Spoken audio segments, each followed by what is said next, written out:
Salut tout le monde, c'est Spanox, j'espère que vous allez bien. Aujourd'hui on va parler d'un petit transfert qui s'est produit il y a pas très longtemps, c'est le transfert de Dayot Upamecano au Bayern Munich. Alors c'est un joueur très prometteur français, j'avais quand même envie d'en parler un petit peu avec vous, voir ce que vous en pensiez. N'hésitez vraiment pas à réagir dans les commentaires concernant ce transfert, ce que vous en pensez. Je vais essayer d'apporter un petit peu des éléments de discussion, donc n'hésitez vraiment pas à réagir. Tout ça pour dire que donc Dayot Upamecano, comme je vous disais, c'est un joueur très prometteur français. Il a fait ses débuts il y a pas très longtemps avec l'équipe de France de Didier Deschamps, joueur de 22 ans. Donc franchement là-dessus le Bayern ont recruté un très jeune défenseur pour l'avenir. Donc c'est une belle opération. Il faut savoir que c'était quand même un cadre au RB Leipzig. Il a disputé énormément de matchs dans ce club-là. Il était arrivé très jeune en provenance de Salzbourg et il s'est imposé vraiment là-bas comme un des tout meilleurs défenseurs et de façon générale comme un des tout meilleurs défenseurs en Bundesliga. Et c'est là où je trouve que le Bayern Munich est très intelligent, c'est que c'est un club qui va recruter les grands joueurs ou en tout cas les futurs grands joueurs de leur championnat avant d'aller chercher dans les championnats étrangers, que ce soit l'Angleterre, l'Espagne, l'Italie ou encore la France. C'est vraiment un club qui va se concentrer sur ce qu'ils ont déjà en Bundesliga. Et là, Upamecano, c'était un joueur très prometteur, très intéressant, qui pouvait pas quitter le championnat allemand sans être passé par le Bayern. Donc là-dessus, ils ont vraiment réussi leur coup. Alors concernant Upamecano, forcément, il y a des pour, il y a des contre. C'est un joueur assez jeune. Moi, concernant ses points positifs, je trouve que c'est quand même un joueur assez physique, assez puissant et qui fait quand même pas mal de bien en défense centrale. Après, niveau rapidité, il est pas lent, il est pas forcément non plus très rapide, mais en tout cas, il est intéressant à ce niveau-là. Et également, il a un jeu aérien très intéressant, que ce soit en phase défensive, voire en phase offensive sur les corners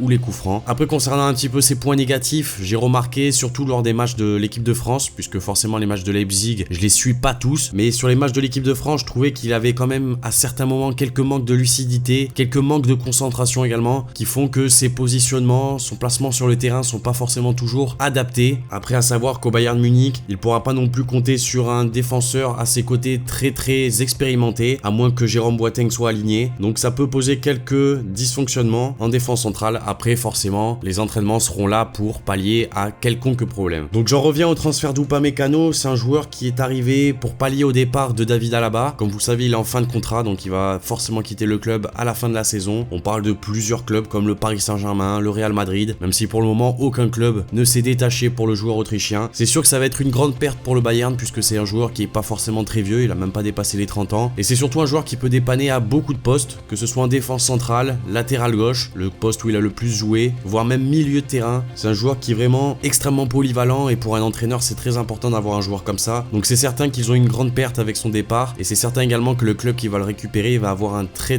bon transfert, puisque avoir un David Alaba gratuit c'est quand même un gros coup. Alors derrière, Leipzig fait forcément une plus-value sur le transfert d'Upamecano puisqu'il l'avait acheté, comme je vous dis, à Salzbourg pour seulement 10 millions d'euros et ils le vendent maintenant 40 millions d'euros, voire même un petit peu plus au Bayern Munich. Donc là-dessus, ils sont vraiment assez clean sur les finances. Et derrière, ils ont recruté le jeune défenseur de Strasbourg, Mohamed Simakan, 20 ans, pour seulement 15 millions d'euros. Même si bon, 15 millions d'euros, ça reste quand même une somme assez importante. Si vous remarquez bien, la plupart des clubs qui souhaitent faire des achats-reventes au niveau des défenseurs viennent souvent dans notre championnat français, puisqu'il y a des très bons joueurs. Après, pour 15 millions d'euros, je suis d'accord que Leipzig s'était quand même positionné comme un concurrent assez féroce face à des équipes comme Marseille, Lyon ou encore Monaco. En tout cas, je pense que les clubs français devraient suivre la même logique que le Bayern, c'est-à-dire recruter les joueurs prometteurs de leur championnat au lieu de les laisser partir, parce qu'on sait que là où du côté de Leipzig, il y a quand même pas mal de jeunes français, que ce soit Christopher Nkunku, Konaté, voire même Nordi Mukiele. C'est quand même dommage de voir nos joueurs français quitter le championnat. Bref, tout ça pour dire que Dayot Upamecano a bien signé au Bayern Munich. N'hésitez vraiment pas à réagir dans les commentaires sur ce transfert-là, ce que vous en pensez. Est-ce que pour vous c'est une bonne arrivée? Est-ce qu'il sera titulaire? N'hésitez également pas à me faire le 11 type du Bayern Munich pour la saison prochaine avec Upamecano ou pas. Ça peut être assez intéressant, je regarderai ça dans les commentaires. Sur ce, lâchez le like si la vidéo vous a plu, abonnez-vous si c'est toujours pas fait. Et moi je vous dis à la prochaine pour une nouvelle vidéo, c'était Spanox. Allez, salut tout le monde.